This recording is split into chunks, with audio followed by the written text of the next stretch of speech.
Inilah hari paling menyedihkan dalam sejarah Islam, di mana manusia paling mulia meninggalkan dunia untuk selamanya. Beberapa bulan setelah Haji Wada, Rasulullah jatuh sakit. Sakit yang beliau rasakan semakin hari semakin berat. Tubuhnya demam tinggi, wajahnya pucat, dan keringat terus mengalir. Hal itu menimbulkan kegelisahan di kalangan para sahabat. Beberapa dari mereka menyadari bahwa ini bukan sakit biasa.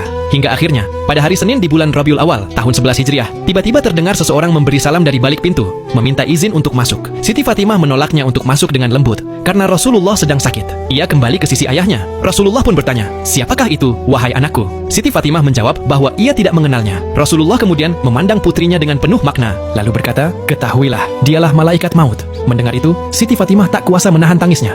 Malaikat maut pun datang, meminta izin kepada Rasulullah. Dan di saat itu, beliau diberi pilihan antara tetap tinggal di dunia atau kembali kepada Allah. Dan Rasulullah pun memilih kembali kepada Ar-Rafiqal A'la, atau yang maha tinggi, yaitu Allah. Tapi Rasulullah menanyakan, kenapa Jibril tidak ikut menyertai? Kemudian, malaikat Jibril hadir, menyampaikan kabar dari langit, bahwa pintu-pintu langit telah terbuka, para malaikat menanti, dan surga telah dipersiapkan untuk menyambut kedatangan beliau. Namun, semua itu belum membuat hati Rasulullah tenang.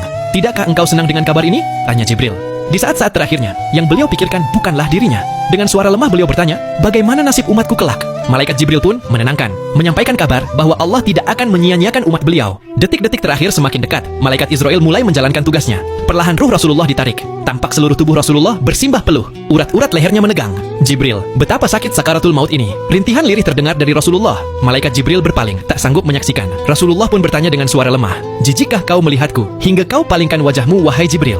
Malaikat Jibril menjawab dengan penuh haru, "Siapakah yang sanggup melihat kekasih Allah menghadapi sakaratul maut?" Sakit itu semakin memuncak. Bahkan sekelas Rasulullah pun merasakan dahsyatnya sakaratul maut. Gimana dengan kita yang berlumuran dosa? Dalam kondisi yang begitu berat, beliau masih memohon, "Ya Allah, dahsyat sekali maut ini. Timpakan saja semua siksa maut ini kepadaku. Jangan pada umatku." Badan Rasulullah mulai dingin, kaki dan dadanya sudah tak bergerak lagi. Dan saat itu, waktu perpisahan benar-benar telah tiba. Bibir Rasulullah bergetar, seakan ingin menyampaikan pesan terakhir. Suaranya begitu lirih, "Peliharalah salat dan jagalah orang-orang lemah di antara kalian." Di luar, tangis para sahabat mulai terdengar. Suasana Madinah dipenuhi duka yang mendalam. Dalam detik-detik terakhirnya, Rasulullah kembali mengingat umatnya. "Umatku, umatku, umatku." Begitu besar kecintaan Rasulullah pada umatnya yang bahkan belum pernah beliau temui. Dan kemudian, manusia paling mulia itu pun menghembuskan nafas terakhirnya. Kabar itu menyebar begitu cepat. Kota Madinah seketika diliputi kesedihan. Umar bin Khattab yang mendengarnya tak mampu menahan diri. Ia berkata dengan lantang, "Barang siapa mengatakan Rasulullah telah wafat, akan kupenggal lehernya." Namun kemudian, Abu Bakar datang menenangkan keadaan. Ia berkata, "Barang siapa mengikuti Nabi Muhammad, maka sungguh Nabi Muhammad telah wafat. Namun barang siapa menyembah Allah, maka Allah maha hidup dan tidak akan pernah mati."